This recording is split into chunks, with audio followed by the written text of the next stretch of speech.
Hello?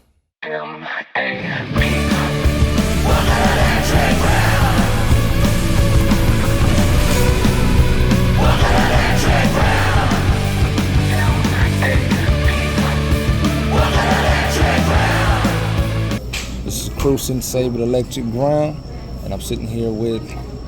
My name is Verlyn Johnson, and I am a transplant from California, the Bay Area. That's right. See, I was born in East Oakland. So That's wonderful. that's what I'm talking about. Okay. I still got siblings out there. Nice. My fam's still that way. Yeah. I still on my mom's side. My dad's side's North Carolina, South Carolina. You know what I mean? Okay. So you got an exclusive, though, I'm hearing. Yes, you are exclusive. This is the first time that I've even considered speaking about what I've done.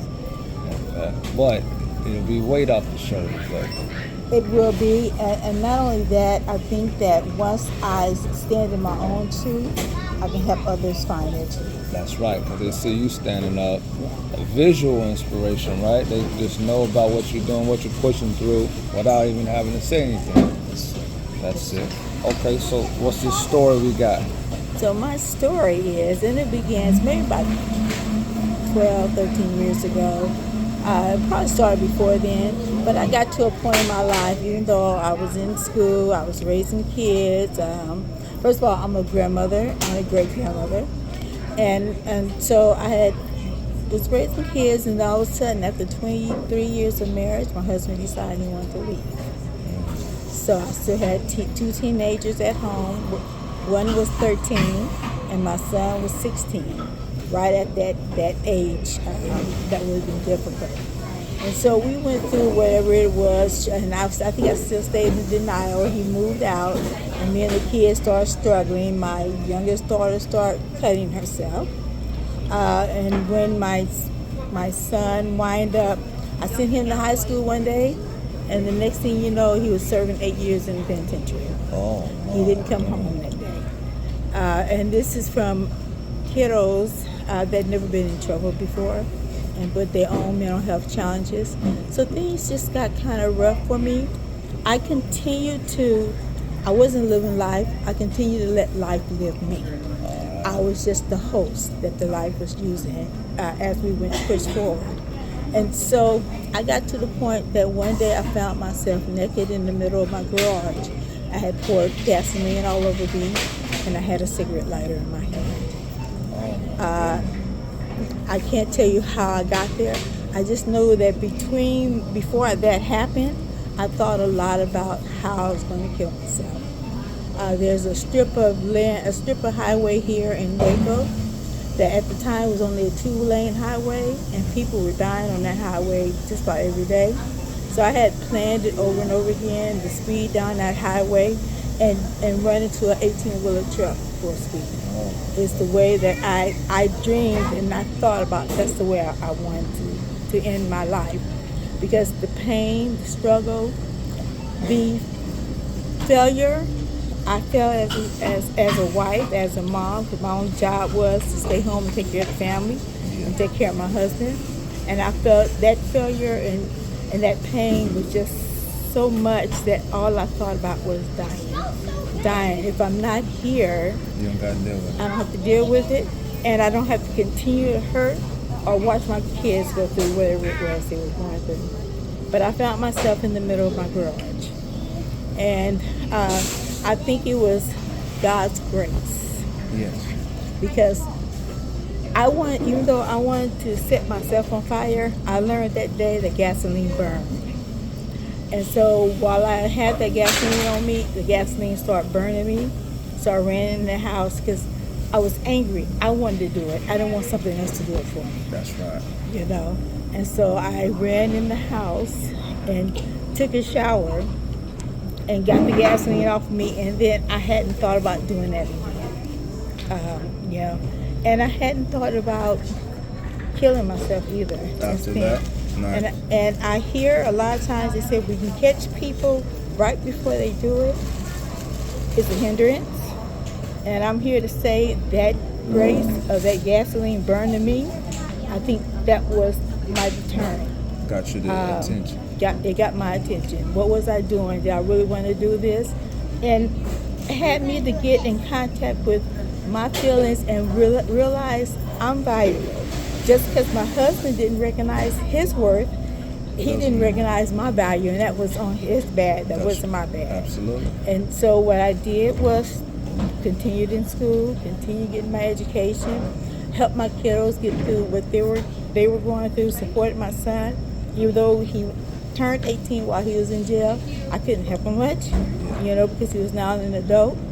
But I helped my daughter get through her depression and her stages. She went to finish school. All my kids finished school, thankfully. Yeah. But it was a struggle, and so when we are around people, we never know what they're going through, why they're going through, and I don't care what kind of face I showed.